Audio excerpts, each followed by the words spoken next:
हमने पिछली वीडियो में किसके बारे में पढ़ा था।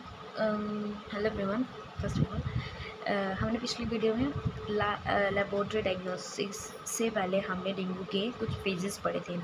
अब हम देखेंगे कि जो हमारा डेंगू है उसे हम कैसे मतलब कैसे पता लगा सकते हैं। जैसे टेस्ट करवाते हैं ना, हर एक में टेस्ट करते हैं, जैसे टाइफाइड का टेस्ट होता है तभी हमें कंफर्म होता है टाइफाइड है। ऐसे हम डेंगू के कुछ टेस्ट कराते हैं। तो फर्स्ट है हमारा वायरस आइसोलेशन टेस्ट। इसमें हम वायरस को आइसोलेट करते हैं, वायरस को निकालते हैं, फिर उसको आइसोलेट मतलब वायरस को कुछ केमिकल्स के थ्रू उसकी डिटेक्शन करते हैं।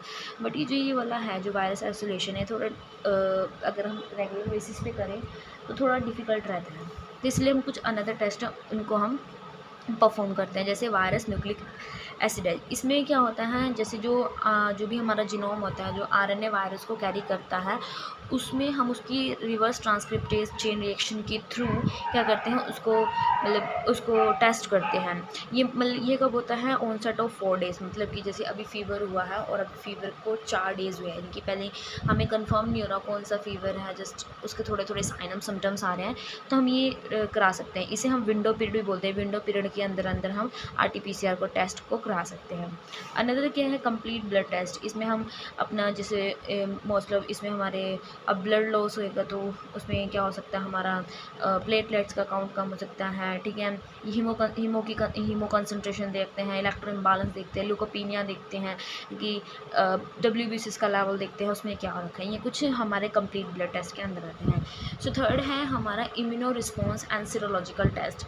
ये टेस्ट किसके लिए इम्पोज होते हैं, हमारे जो डेंगू इन्फेक्शंस डेंगू के लिए होते हैं। इसमें हम हेमाटो एक्लिनेटिंग इनिवेटर एसेस, ये कुछ मतलब कि हमारे सीरोलॉजिकल टेस्ट के अंदर आते हैं।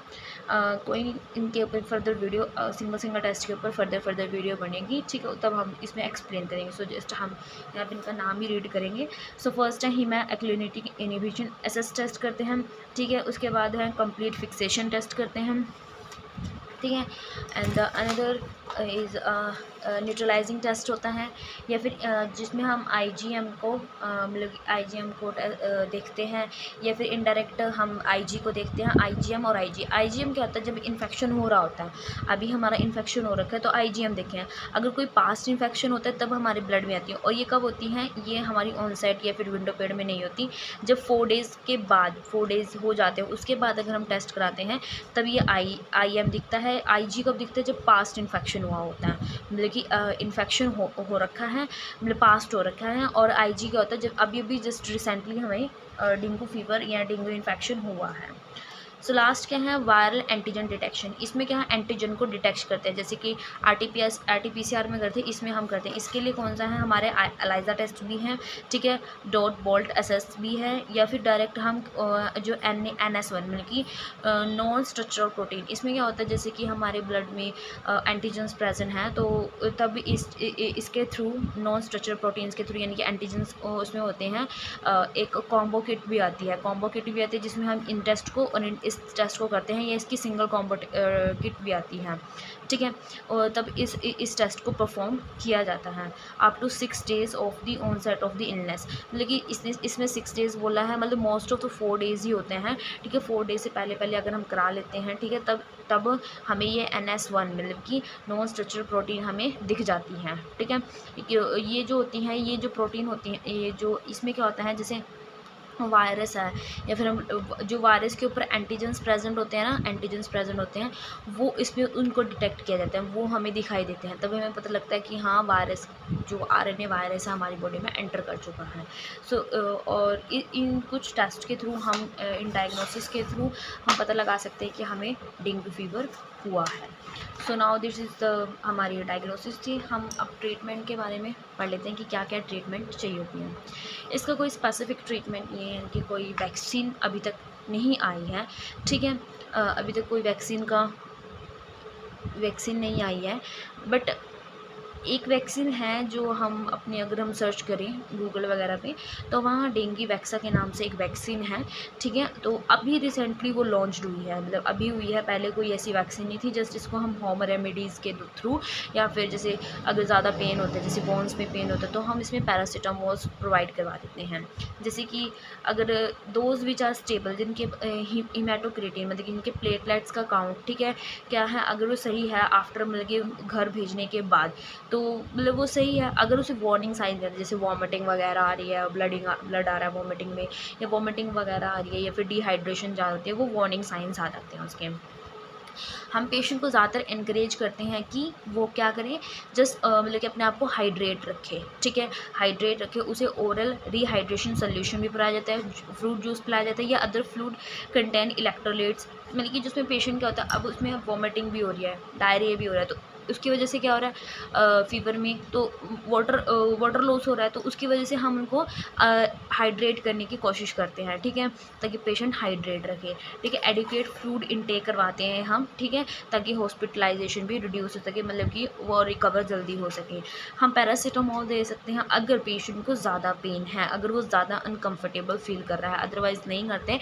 लेकिन अगर हम कर भी रहे हैं तो अगर उसे डॉक्टर की प्रिस्क्रिप्शन की मतलब अगर डॉक्टर कह रहा है, अगर डॉक्टर को उसको साइन सिम्टम्स देखे उसकी, या फिर डॉक्टर ने देखा भी पेशेंट ज़्यादा हाई फीवर में है या फिर उसे अनकम्फर्टेबल फील कर रहा है, तो हम उसे क्या करते हैं, पैरासीटामोल देते हैं। ये भी 6 आवर के इंटरवल, मतलब कि अब दे दिया, जैसे अब हमने 3 o'clock दिया, तो उसमें जब तक उसे 6 आवर नहीं होते, मतलब पूरे 6 आवर नहीं होते, ठीक है, तब तक हम उसे यानी कि अब 3 o'clock दिया, फिर उसे 9 o'clock देंगे, इस बीच में हम इसको मेडिसिन प्रिस्क्राइब कर सकते हैं, ठीक है।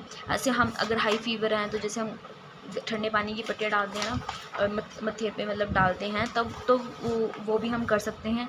इसमें कोई हम एस्पिरिन वगैरह या नसेड्स, ठीक है, non steroid anti inflammatory drugs हम इसमें नहीं यूज़ करते, ठीक है। और या फिर हम जैसे एसिटिलसाइटैलिक इस तरह के ड्रग्स भी हम इसमें यूज़ नहीं कर सकते, ठीक है।